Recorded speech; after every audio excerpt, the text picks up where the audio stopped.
Why have I quit my job? Why have I, bought a van? And why am I going to drive around the country? Well, I'm passionate about the idea that you need to be heard. And I want to stitch these stories together across the states. We're going to find the commonalities. And it's going to be really an amazing experience. And I look forward to you joining me on the jar.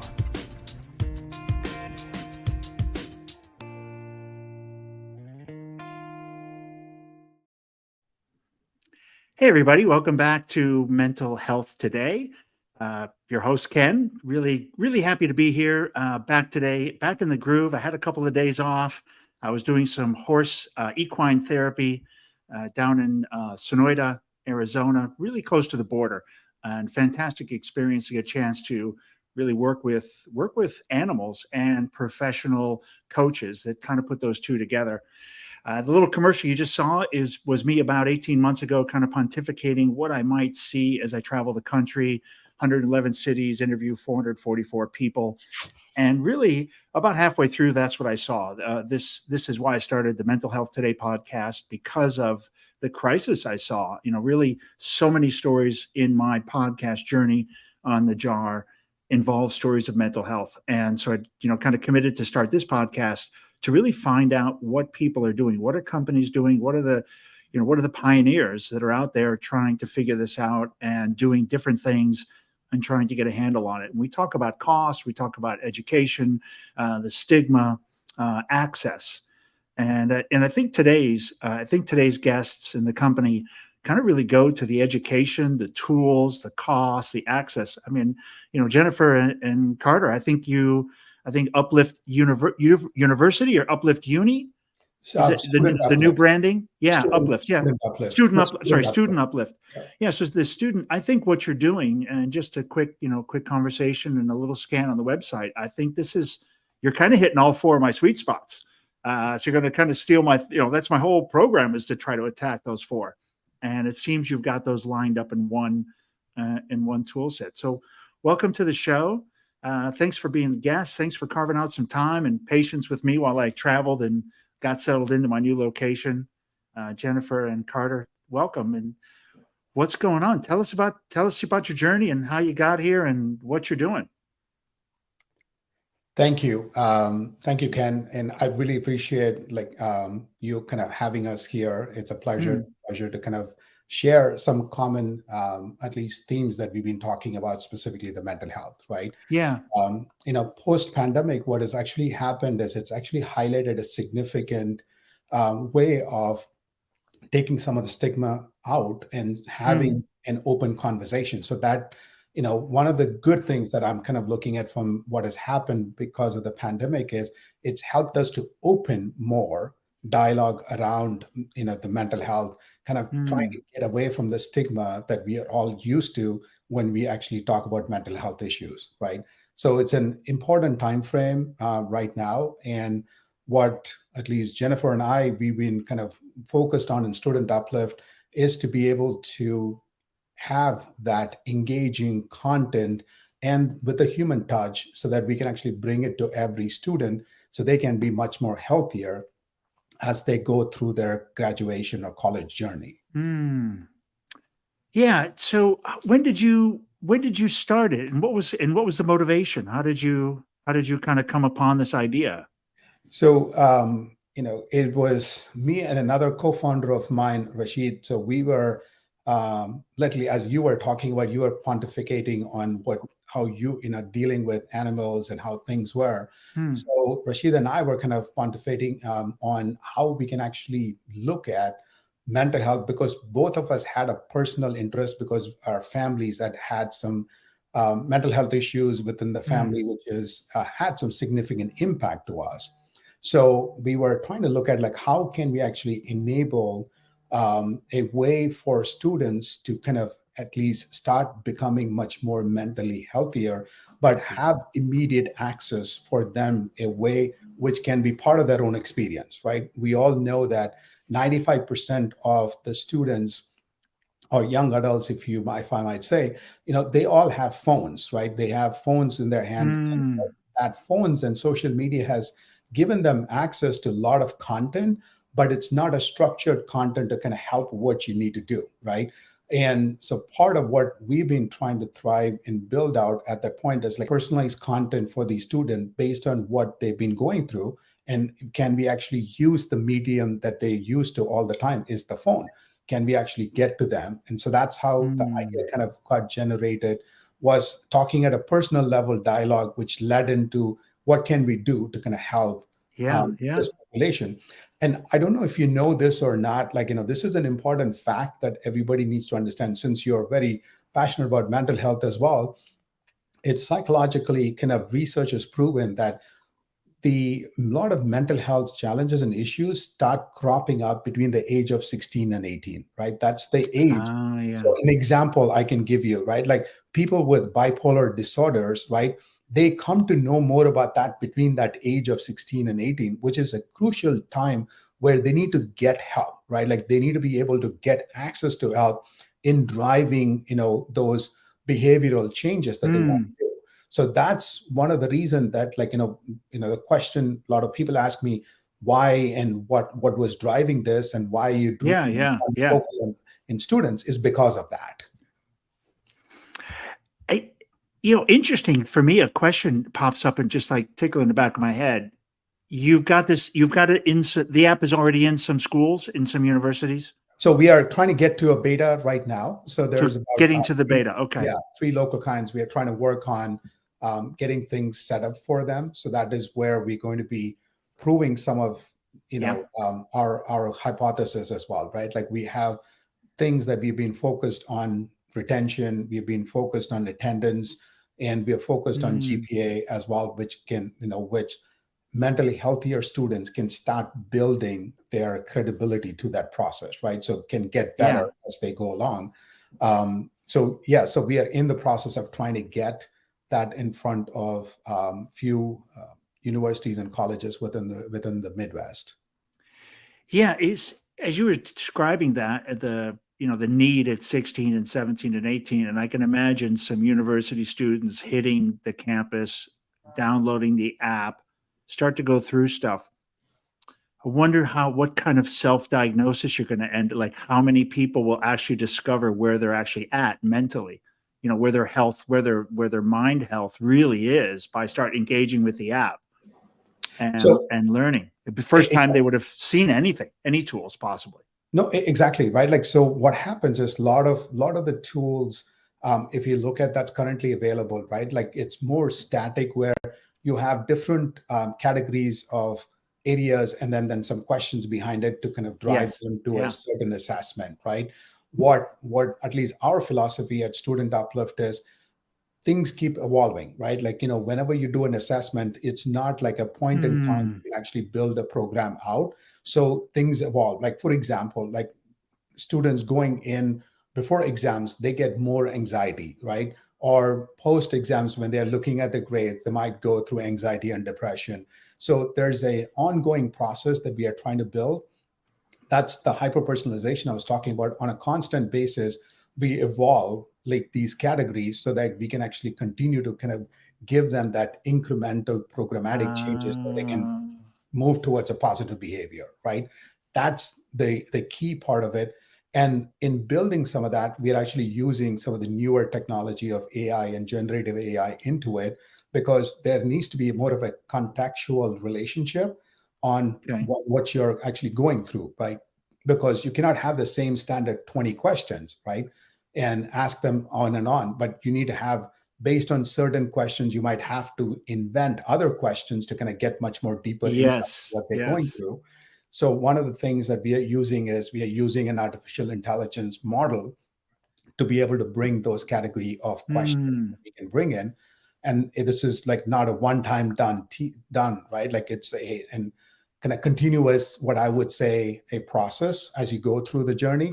We'll also Yes. help you to adapt and give you more information to the time that you're going through. The type of emotions you're going through in that time period. One of the key thing in our app that we actually is like, which stands out when you log into our app, immediately we actually have this mood board that's part of it. And the mood board basically kind of gives there are different, kind of feelings that a person might go through. And one of the feeling is like, like, I don't know, right? And that's a as well, right? Like, that's absolutely Yeah, I don't know how I feel. I feel, exactly right. Like, that's part that we are trying to do. So the app is actually kind of intuitive enough to kind of look at some of those. So what we can do is we can, over a period of time, look at certain patterns that the student is actually going through, right? Like, is it that Monday morning blues that's creating it? Is it the yeah. quiz that's driving some of these behaviors? Or is it the actual course content is driving some of these behaviors as well, right? Because there's a lot of key information that not only helps the student, but it also helps the university administration as well to have a better successful experience for their students. And one Yeah. of the things that if you look at that's happening at this point in time as well, Ken, is like in 2025, this is very well known in the higher education industry. In 2025, we're all facing a cliff. What that cliff means is, since 2013, there's been a kind of a step down on number of, high school graduates that's graduating from high school. Hmm. So there's going to be a significant difference. Like, people are talking anywhere between 30 to 40% reduction in students, like since 2013, who graduated versus who's going to be graduating in 2023. So what the colleges are also and universities are doing is now to offset some of that risk, they've opened them up for a lot of international students. This is great from a college perspective, bringing, Yeah. but that also brings a lot of challenges, right? There's cultural integration challenges, right, which causes a lot of mental Yeah. health issues. There's kind of adaptation to the new environment that the students are going through. And then this interpollination of students from different cultures kind of talking and working together, that also Yeah. creates stress and anxiety as well, right? So for us, part of what we're actually also focused on is to kind of get that global voices perspective into this, where when you actually go Mm. through a process in kind of defining the type of content that you need, it's actually driven by multiple different criteria, and Hmm. artificial intelligence is used to match. So that way there's culturally sensitive, type of content that's delivered. Even the selection and kind of giving options to select your coaches that you want to deal with, whether it might be like coaches from the college themselves, because what our system is, we have a software, and then we can onboard the existing, either they have psychologists, psych techs, or coaches within the colleges. We can onboard into the system, which will be Mm. fully integrated with their student information system, their CRM, with their scheduling software, with their learning management system. So it will be a very tightly integrated system. It'll be there in a university to be able to kind of get that view of what is happening within the students. But we are also very Mm. careful, right? Like as far as journaling is concerned, and there's some critical what we call, like, if they're talking to a one-on-one psychologist, then there's key information. We are keeping that out of the system primarily, for two reasons, right? Like, so the journaling part, if somebody graduates after 4 years, they might want to continue journaling and they want it. So they don't want to get stuck in this app. Once they Yep. graduated, they don't have access to. Yeah. What? Yeah. Yeah. Exactly. So we have a process where we have it, keeping it outside the journaling process. So whenever you're graduated, it's your data, then you can take it and then keep moving Mm. on.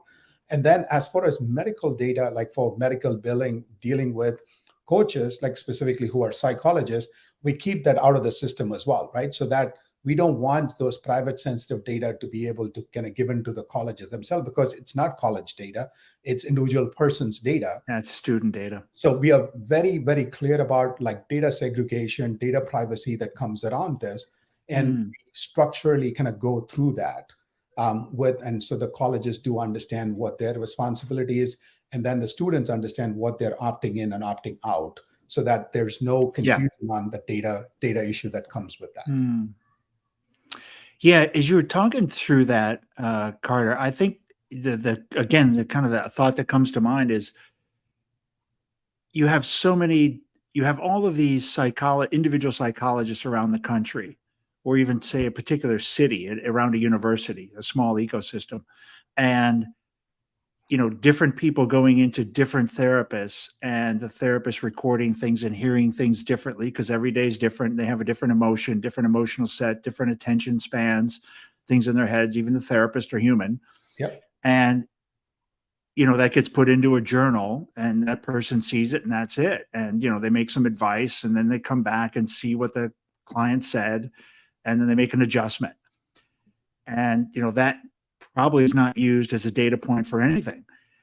And what you're creating is kind of this wild idea of one therapist who analyzes everything and has all of these customers, these clients.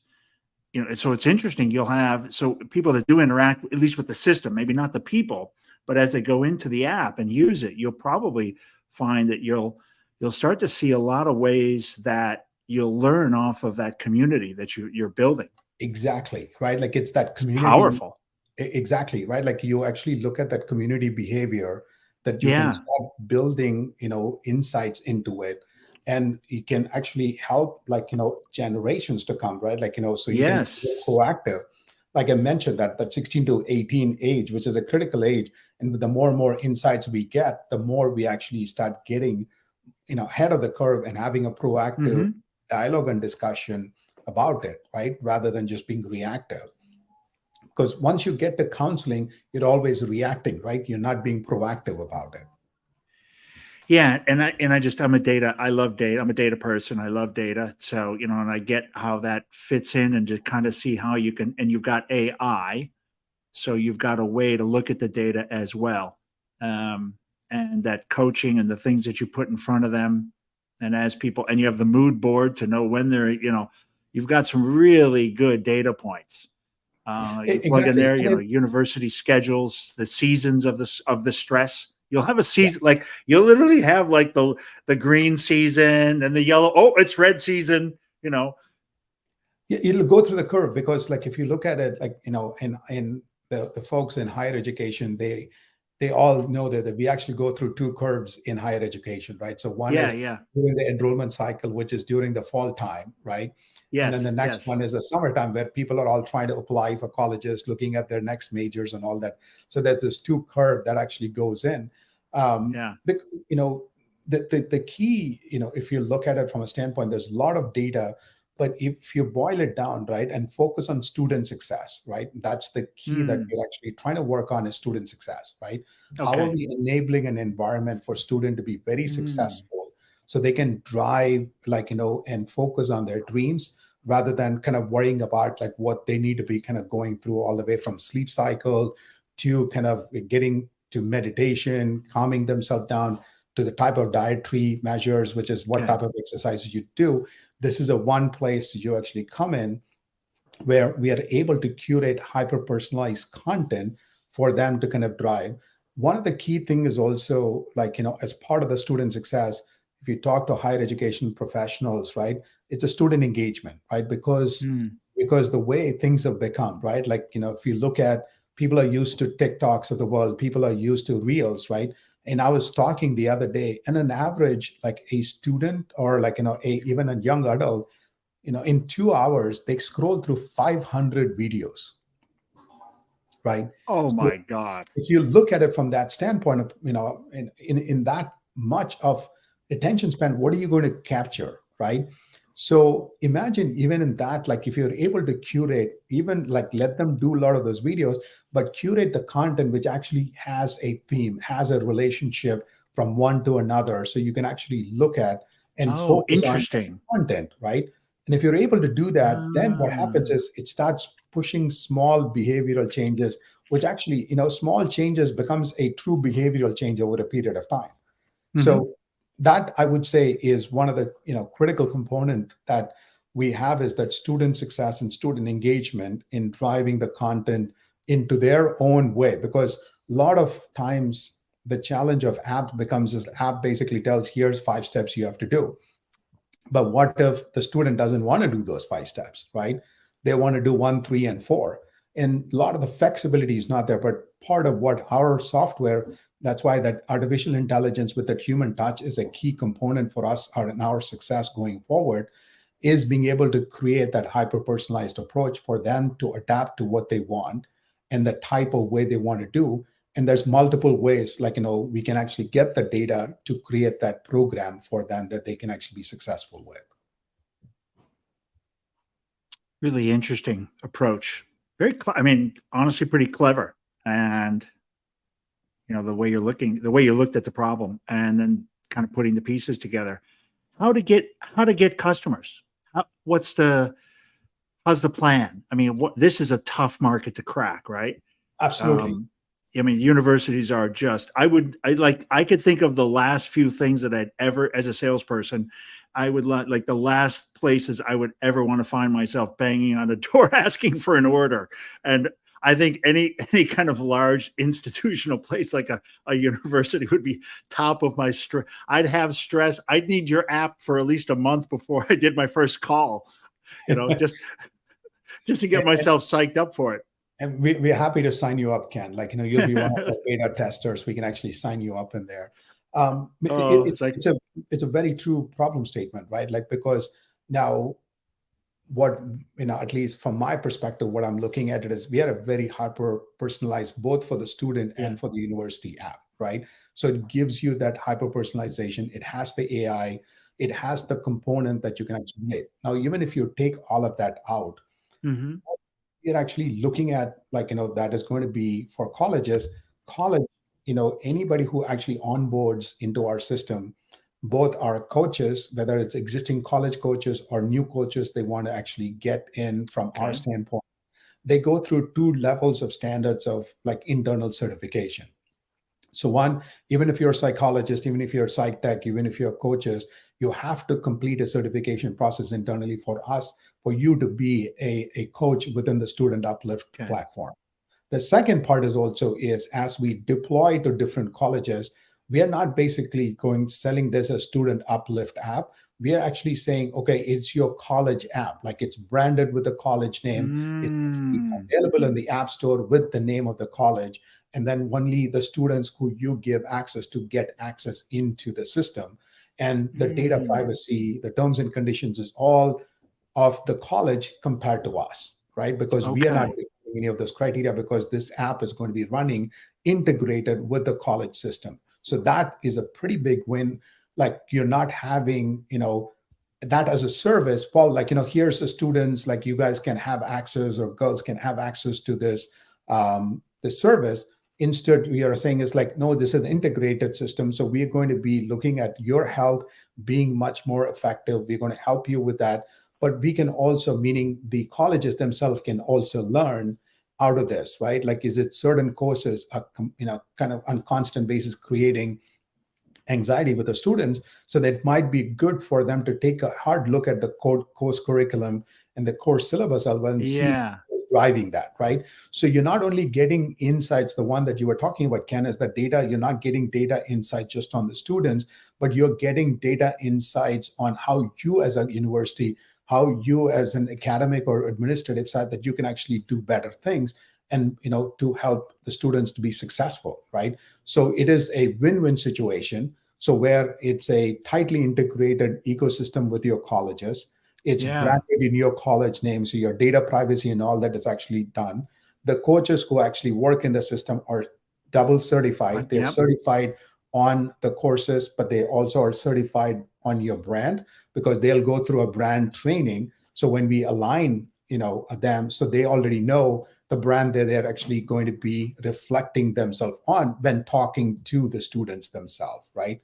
And then Mm, we're also giving them insights with not all this PHI data, but like with trends of how yeah. students are doing in certain courses, how well they're engaged.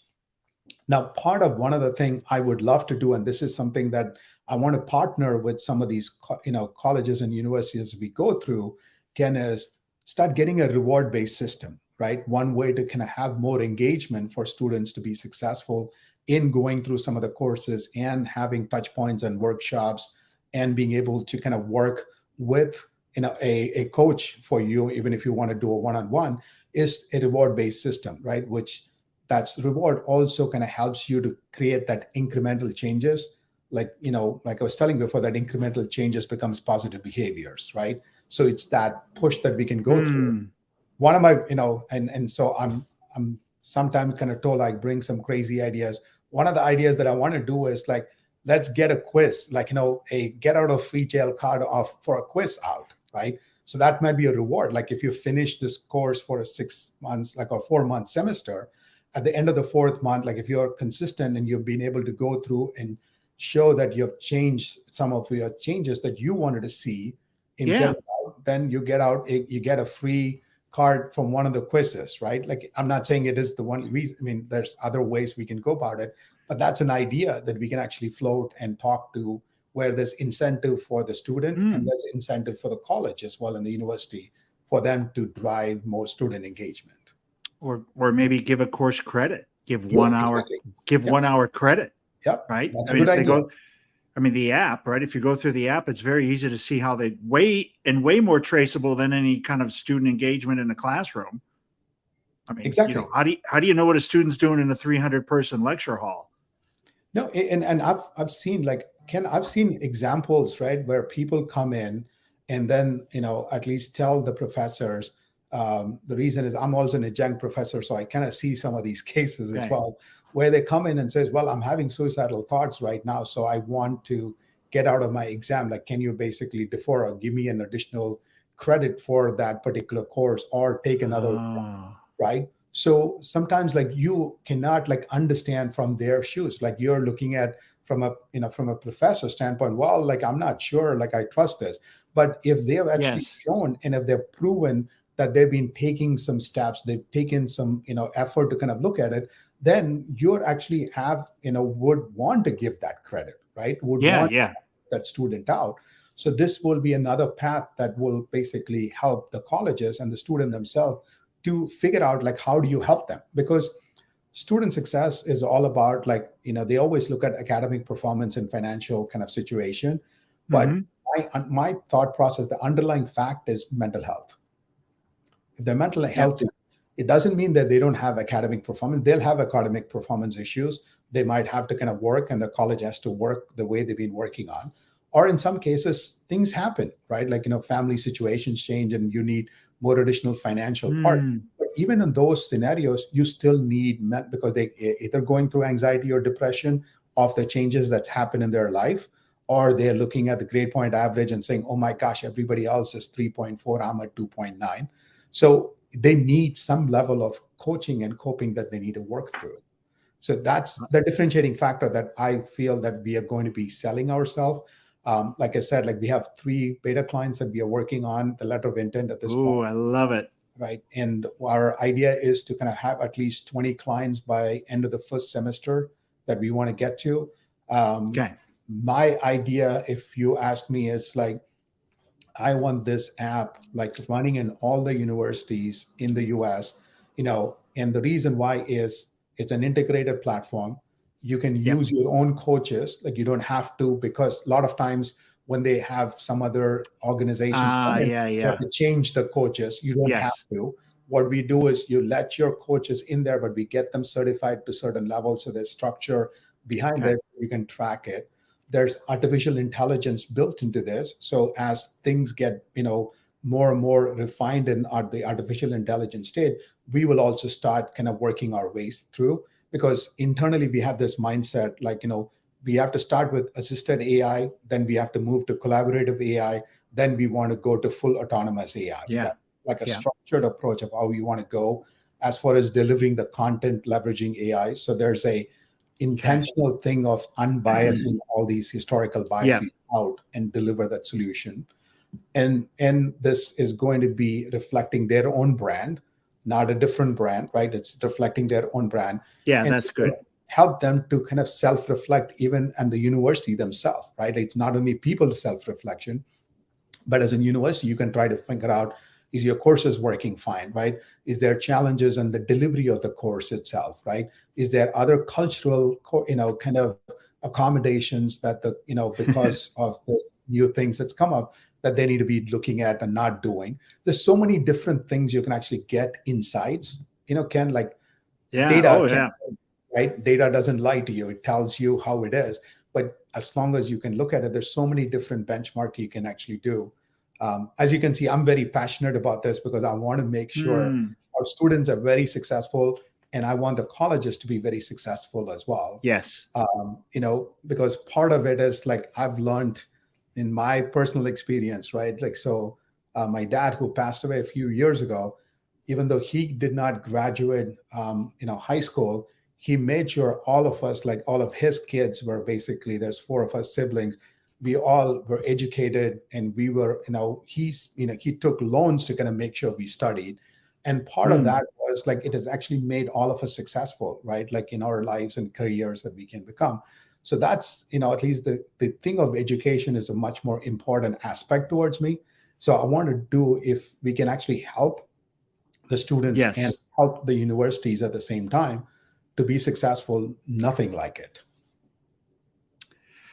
I think there's one of kind of my theories around mental health, and maybe not so much of a disprovable theory. It's provable probably, or it's already been proven. But I think where your app could probably also have some power with the universities would be student absenteeism and student health. Yep. Because if I'm depressed, eventually I'm gonna get sick. I'm gonna get the flu. I got to go down. If I'm a woman, who knows the impact on stress could have on me. That'd be a whole different set of knock on effects, right? Of being under stress and not having the tools. So what is it like before, and what's it like after? And if you can capture some of that, or a school that spent this much on student medical last year with this many students, the average was $89 a person, and then boom, you have 2 years after the app, it's 50.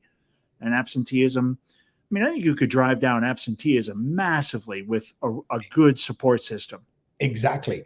Right. Like, so some of the KPIs that I'm looking at, Ken, is like, one is retention. Second is like absenteeism you're talking about. Yeah. Third would be is course performance themselves, like how Mhm. well they're doing, what is happening.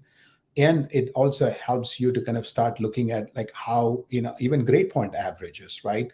Is this helping them, like, to drive the grade point averages to. Mm. So what it helps you is from different factors to kind of understand those, stress. That's why that mood board that I talked to you about, we Yeah. can start looking at patterns, right? Like from that, which can infer some detailed insights. And then you can start predicting and saying, okay, well, you know what, 2 weeks from now, we have seen a pattern like this. So 2 weeks from you might be going through it. So then we can be proactive in giving them some Okay. content which can help them, right? Ease into that and drive that behavioral change that we've been talking about. The one thing that keeps coming, like popping up in my mind, just because I'm just an evil person, is those professors. There are some professors that will really not want to see this app because they know who they are. Those terrorist professors, the ones that terrorize the whole class. They enjoy the power trip of just driving people bananas, and causing real stress, right? Like there's some professors that are really maniacs. They enjoy that role.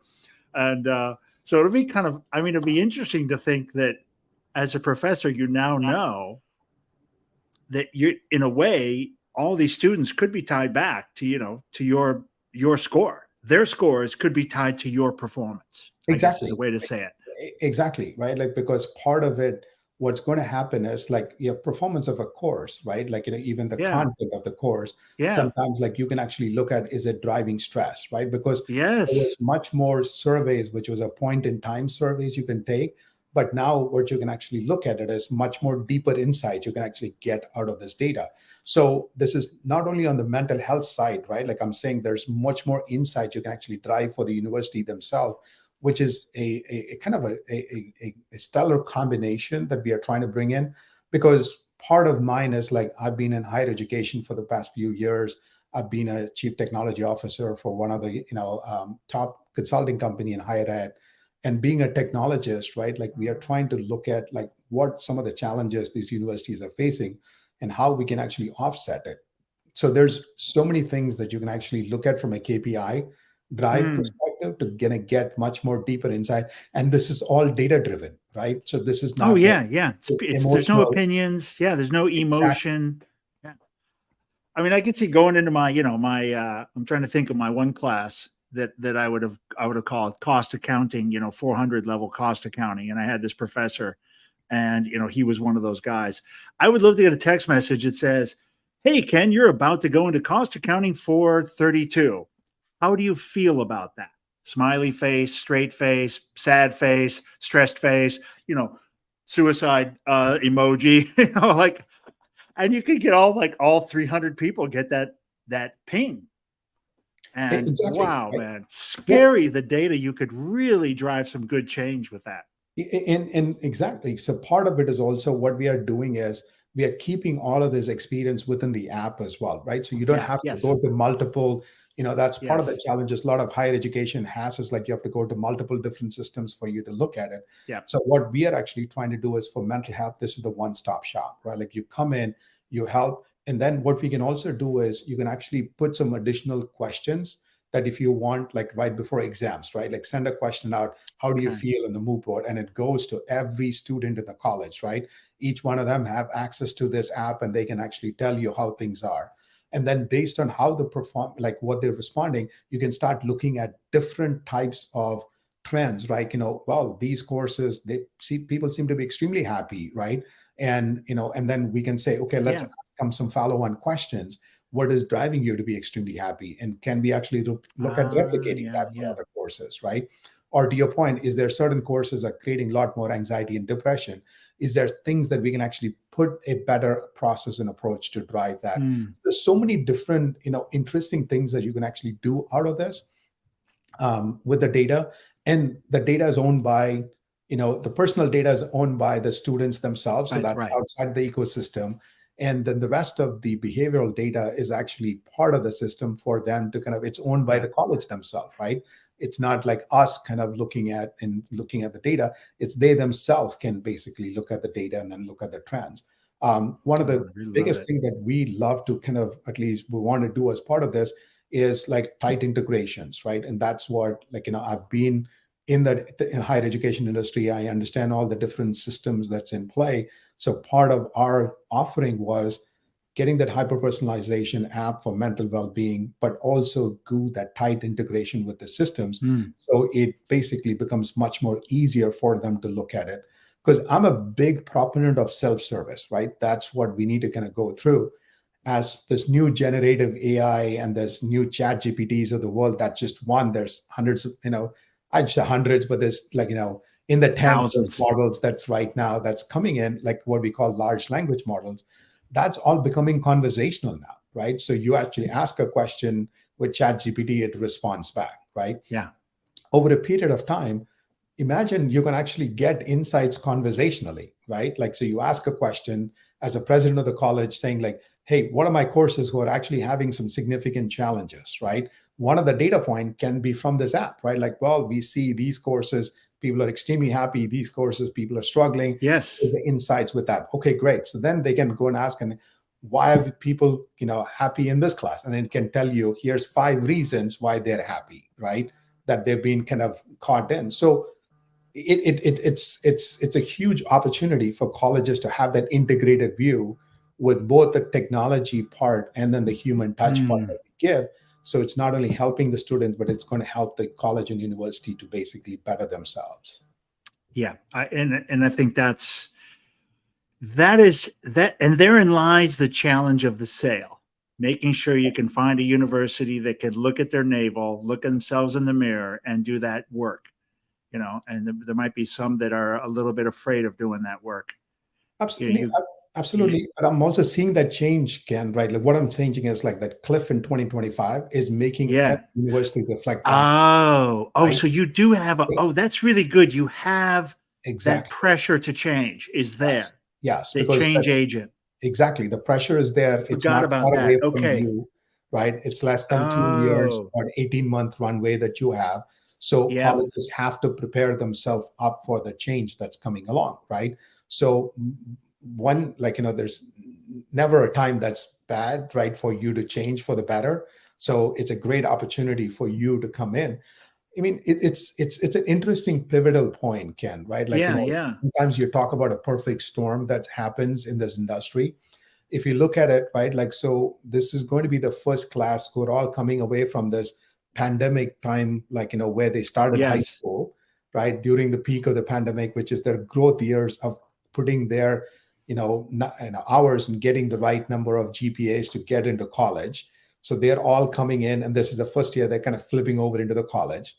the university themselves is actually also looking at, man, there's a cliff that's coming in. How do I reposition and change? So there's multiple changes that's all coming together. And this is where people are all trying to kind of figure out, hey, I need help. How can you guys help me? I want Mm, to kind of use that help, which is more data driven rather than just like somebody writes a survey. Here's what we actually are trying to do and how we want to do it, right? Um, so it's a perfect timing. Plus, the technology is maturing as well, right? The chat and the GPT, tech is generative maturing. AI, that is coming in. There's some maturity that's coming in. I mean, is some of those ready for prime time? Not, but there's pieces of that is ready for prime time, Yeah, yeah, right? yeah. That we have incorporated within our solution to be able to deliver that. So we are excited. Like Jennifer joined me. When she kind of heard about, and this is I'm going to share some of my personal story, and then which I think is one of the story that she was able to kind of correlate to and said like I want to be part of this. Is like about 10 years ago, one of my kids actually was diagnosed with a chronic illness, and it actually hit me pretty hard, right? Like so I Mm, was doing great. It always happens in your life where like you're doing good, you're growing pretty well yeah. in your career, you're flying high, and then like suddenly a ton of bricks starts getting hit and stuff. Mm, And we go through that phase of human emotions of why me, why this time, and whatnot, and all that, right? But what ended up actually happening through that journey, it actually changed a lot of my family's life, and including me and how I look at world in a mm, different lens, right? And that's why mental health became very passionate, even though my impact was not mental health issues of my kid getting diagnosed, but it created a lot of depression and anxiety for me, right? Like right. I'm looking Yes, like, yes. Yeah. my gosh, what happened? And I basically was just like going through really hard time, and then the support system, because of the stigma, it was not there. Like even when I was trying to look at it, like they were like, well, like you'll just get over it, right? And rather Mm, than like and the systematic stuff, like if you look at it, where they were built in to kind of look at what the psychology program is taught, rather than right looking at my cultural impact, where I come from, how this is all tied together, right? That component was missing as well. So that's one of the reason I'm kind of trying to bring all of that together in this to kind of have better life. In which actually drove, when I said it actually made my family better as well, is my eldest mm. daughter, she's in medical school, and 2 years ago she actually did a TEDx talk which is about mental health stigma in India, right? And Yes, how does it's a that real. It's a real thing. it's a real, I mean, it's a real thing. But like it's part of it is like I think it's the prime time right now. Everybody is willing to Yeah. open themselves up, and they want help. They're actually okay right now to kind of take the stigma off and focus on like the help that they could need. And I think part of our jobs as people who have actually gone through things in life, if we can contribute, this is actually Jennifer's my way to contribute to that ecosystem, is that hyper personalized approach to having mentally healthier students, because that's the right age that we need to kind of get in front of them. Absolutely. It's a great time. Like both, like you said, that's the time they start to figure it out. That's the time they start showing the signs. And they're even, I think the app is something they can use at that age, right? It's something they'll know how to use and how to find the usefulness of it as a tool. Absolutely. We're yeah, we're kind of I mean, we're kind of at the end. This has been a fantastic conversation. Um, I could probably go on for a couple more hours, but I think after you get into get a couple of these betas going, really, maybe have you come back a few months after a beta, Jennifer, and Absolutely. just ping me and let's get back on and find out what you found out after a few Love months. it. Would love it. Would love to do that. I think that's kind of keeps us excited that we want to kind of help, and I would love to kind of get Mm, through and work with you through the journey. What I would actually do is pivot to Jennifer to do the closing on this one, because Ah, yeah. I've kind of hogged the whole meeting and I've been kind of sharing my experiences. Jennifer has been one of the greatest support person who actually has been driving the Mm, company organization, because of that what I would call that kind of combined vision, right? Like we want to Yes. have a healthier future generation, right? And where do we start is here. So I Hmm. will pivot it to Jennifer and have her let do the closing for me, please. Yeah, and Jennifer, it could be a closing message. It could be, just a recap. Um, really could be just about anything, or a message to all those university, people waiting to hear from you. Absolutely. Well, I mean, Cutter really went into so much detail and depth around Yeah. why this is such an important Mm. platform, student uplift, that we are working on now to bring to market.